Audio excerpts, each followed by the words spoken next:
So how to overcome the ignorance? That is, if we understand more about the universe and our lives, what's the real nature, then we will be free from the anger, illusion, anxiety, fear, and all that. If you understand more about the universe and our lives, then we will be in accordance with the way it goes and not against the nature. Then we will be happy, free, and comfortable.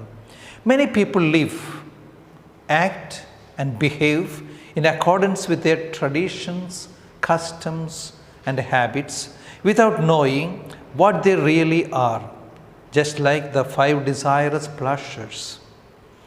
It is the ignorance which leads them to suffer.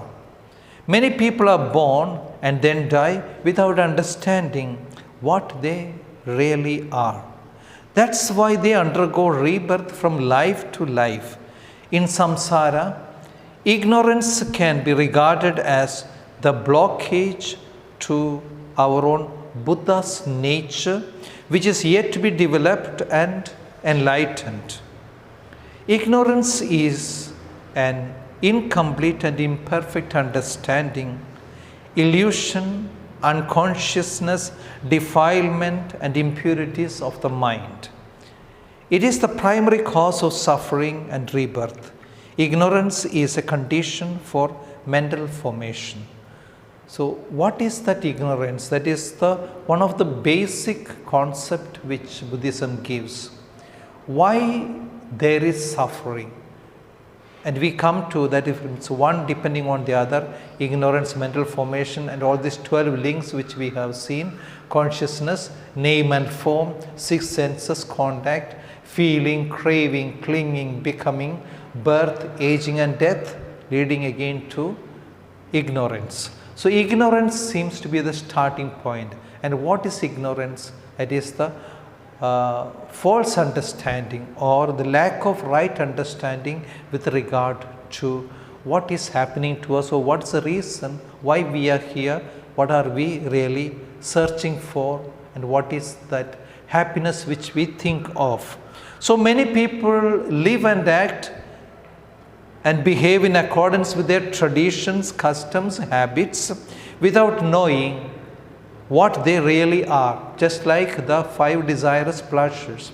We keep on running behind them, thinking that they are the ones going to make me really happy. Hardly you have achieved one of the desires, then another desire and another one that keeps on and on, never ending. It is the ignorance which leads them or leads us to suffer. So because we have not have the right understanding, then one leads to the ignorance. Many people are born and then die without understanding what they really are. This is why they undergo rebirth from life to life, so constant, that samsara, the cyclic form of life. In samsara, ignorance can be regarded as the blockage to our own Buddha's nature. What is Buddha's nature? That of enlightenment. So you are becoming suddenly aware or enlightened about the true nature of things. So in life or in samsara, ignorance seems to be the blockage for our Buddha's nature, which is yet to be developed and enlightened. Ignorance is an incomplete and imperfect understanding, illusion, unconsciousness, then defilement and impurities of the mind. It is the primary cause of our suffering and rebirth. And ignorance then is the condition for the mental formation. So one leading to the other. We are trying to see a little more in detail these 12 links. So first one holds the primary stand is that ignorance. And what is ignorance? The second one is the mental formation. So from ignorance we lead on to the mental formation. Mental formation arises from ignorance. The mental impurities, the result of our actions done in the previous lives, have resulted in the formation of habitual energy and actions done in the present life, which are generally liable to conform to the patterns established in the previous lives. All are governed by the law of karma. That's why some people live better than the others in this world. So that explains to, that's a mental formation. How it is formed? That is through habit. And how is a habit is formed? The repeated action of yours that makes or brings into the habit. And if that habit is formed from the ignorance, then your ignorance is made to perform again and again, or continuous performance, not knowing what is, or till you reach that Buddha's nature or the enlightenment. Then you begin to see what in reality these things are, or the true nature of the things around you, the phenomenal world. So until and unless you are able to reach that enlightenment, the continuation of this cyclic life is going to be there. Mental formation is the condition for consciousness. So first one is ignorance, second is mental formation, third is the consciousness. Consciousness arises from mental formation. Literally, it means perceiving, comprehending, recognizing, and differentiating, etc. Usually, it is interpreted to be our mind. So, consciousness that is arising from the mental formation, literally, it means perceiving, comprehending, recognizing, differentiating, etc. Usually it is interpreted as our mind. In the 12 links, mental formation is the condition for consciousness, as our personalities belong to our internal mind. Our personalities can be realized upon 1. The subjective differentiating mind, that is consciousness, and the objective matter, name and form. That is the next one, consciousness and the name and form. So our personality, how is our personality formed? That is the continuous, or the 12 links of the mental formation is then condition of consciousness, as our personalities belong to our internal mind. What we consider as our personality, that is the formation of the consciousness. Our personality can be only realized, or can be realized upon 1, that is the subjective differentiating mind, that is consciousness, and 2, objective matter, that is the name and form.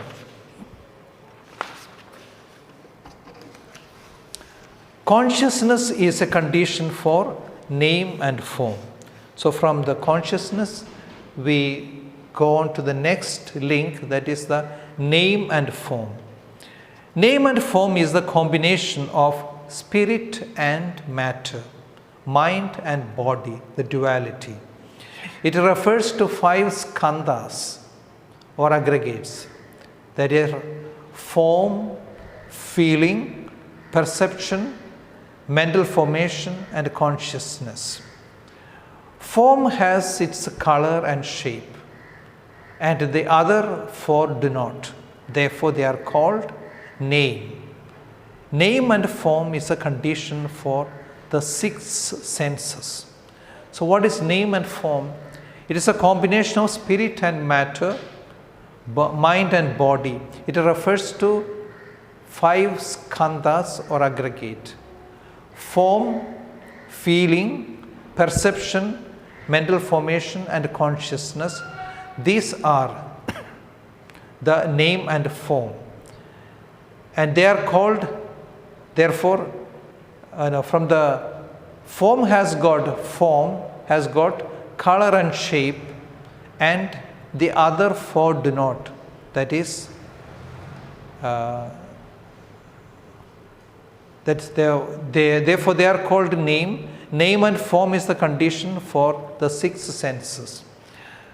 So from the fourth link we go to the fifth link, that is the sixth senses. The sixth senses arise from name and form. As we said, the name and form has got, that is the color and shape. The other four do not.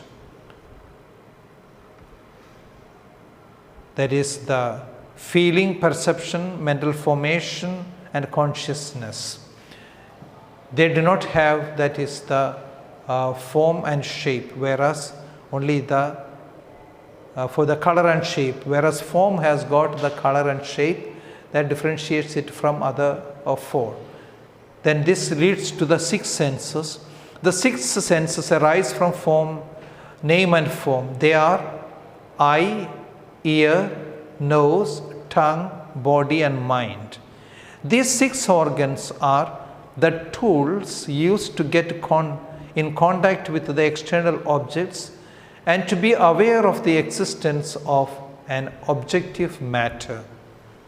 They are also organs to express our characters and personalities.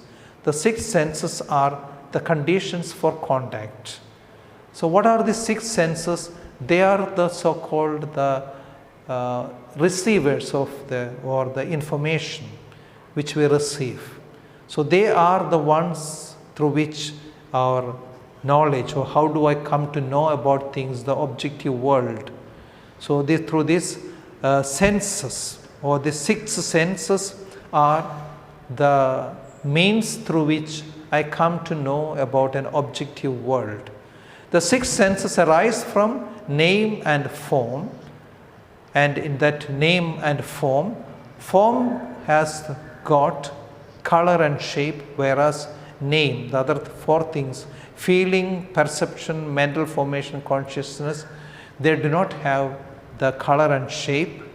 Only the form has got the color and shape, and from this form and name and form arises the six senses, and the six senses arise from them, and they are depending on each organ, that is of the eye, ear, nose, tongue, body and mind. These six organs are the tools used to get in contact with external objects and to be aware of the existence of objective matter. For example, when I can see this podium, I can see it, touch it, then hear it, sense it. In different ways I am able to prove what it is through my sense perception. So the sense perception are going to be the means through which I am able to come to know the external world or external objects and aware of the existence of the objective matter. They are also organs to express our character and personalities. The six senses are conditions for contact. So how a contact, that is the next link which we have from the six senses going to the contact. So you see, from already we have gone through the 5 links of this dependent origination, and each one: ignorance, mental formation, consciousness, name and form, six senses and the contact. So each one is interdependent. So nothing is by itself fully, that is independent as such. Everything is interdependent. So the next link is the contact. What is contact? Contact arises from senses, my sense perception, or the six senses which is spoken here. They are eye, ear, nose, tongue, body and mind. Contact arises from these six senses. It is a psychological process created by six senses, the object and the consciousness. So what the contact arises from these six senses. It is a psychological process created by the six senses, the objects and the consciousness. Therefore, contact is the condition for feeling. Contact is the condition for feeling. Without contact, we will have no feeling. It is the very first link where suffering begins. So contact is the first of its wherein the suffering begins. So contact is the object of for contact is the condition for feeling. So feeling begins with that contact. Without contact, we will have no feeling. It is the very first link where suffering begins. So remember, the law of dependent origination is an explanation into how suffering comes into the life of human person, or why there is suffering and the cessation of suffering. So from the contact we go to the next link, that is the feeling. Feeling arises from contact. It is the feeling towards matter.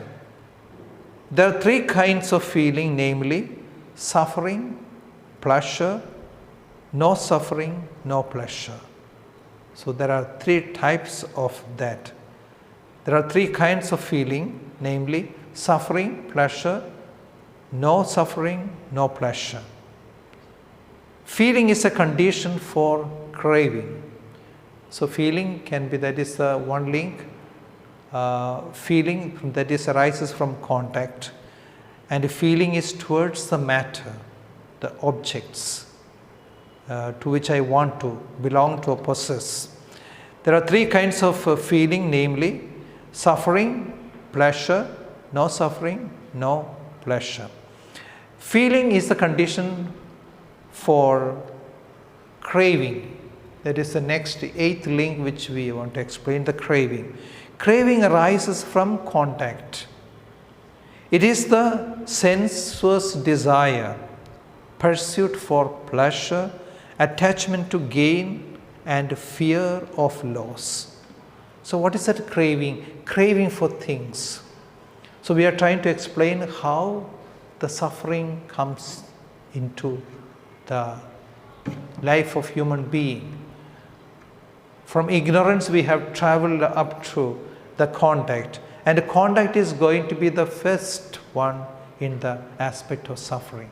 So through contact with the objects, and through that contact you have the feeling, and feeling leads you into craving for the object. Craving arises from the contact. It is the sensuous desire, pursuit for pleasure, attachment to gain, and fear of loss. Attachment to gain and fear of loss is the craving. And craving is the condition for clinging. So when you have fear of losing what you possess, the precious things which you have, what is your, then from craving what goes to clinging. Cling arises from craving. It is an attachment to matter. We have the desire to keep it and possess it permanently. However, all phenomena are impermanent. We are bound to suffer because of our ignorance. Clinging is a condition for becoming. So you see, one link leading to the other. That's a law of dependent origination. So there is nothing that is absolutely independent or free, but everything is interdependent. So everything that we go through in life, it goes through so many links. So cause and effect conditions of that. So clinging arises when I am afraid of losing my possession or the wealth, the power, glory, everything. What I do, I cling on to that. I don't want to leave it. Cling arises from craving. It is an attachment to matter. We have the desire to keep it and possess it permanently. But the true teaching or the true nature of these things, what is the true nature? They are impermanent, including yourself. So according to Buddhism, there isn't anything permanent. So all things come into existence depending on so many conditions. So it very clearly says there are certain happenings which you have no way to change. But conditions, yes, you are able to change. So change for the better. So these are the conditions which are existing, or which you have some ways of acting on, and you can change the conditions for better. So learning about how this suffering comes into the life of a person, that is the idea of this law of dependent origination. It's not about the evolution of nature, how things are come into existence. Rather, it is an explanation of how man gets into this world of sorrows and suffering. Why there is suffering in the world, that had been the question asked by Buddha, and he was trying to find an answer. He got an enlightenment, and this is the teaching which he has given. Why there is suffering in the world. The 12 links give us a glimpse into that, how or why you are sorrowful, why there is sorrow in your life, and what is happening. And the links one by one we are explaining in order to show that how the sorrow is coming into. So clinging we have explained. Clinging is arising from the craving, because either you want to possess it permanently or you have fear of losing it, therefore you cling on. However, all phenomena are impermanent. We are bound to suffer because of our ignorance. Clinging is a condition for becoming. So from that link, from clinging, we go to the 10th link, that is becoming. Becoming arises from clinging. It means to give birth, create, and exist. Since we are so attached to our phenomena, including matter and self, we assume that there is an existence. So we are so illusioned, according to Buddhism, we are so illusioned and we are so attached to all phenomena, including the matter and self. We assume that there is an existence. However, the existence is void because it is not real. It is conditioned, impermanent and transient. Becoming is a condition for birth. So you see one leading to another, showing you that why there is suffering, because you are ignorant. And this leads to the birth, that's the 11th condition. Birth arises from the becoming. Birth implies life. It is an effect of all mental activities which make the life to happen. Birth is the condition for old age and death. Birth is the condition for old age and death. Old age and death arises from birth. It is a life cycle, old age and birth. That means only when you are for life, this comes as old age and death. Death is one of the greatest affliction and fear of the layman beings or human beings, but none of them is exempt from old age and dying. So that is a must. Every living being will have to go through this process of aging and death. There is no exemption from that. Only arhats and bodhisattva who are enlightened have liberated themselves from the fundamental errors of imprisonment, imprison them with the cycle of birth and death in samsara. So these are the 12 links which are leading to, or an explanation to, why there is suffering and how you are going to have an escape from this world of suffering.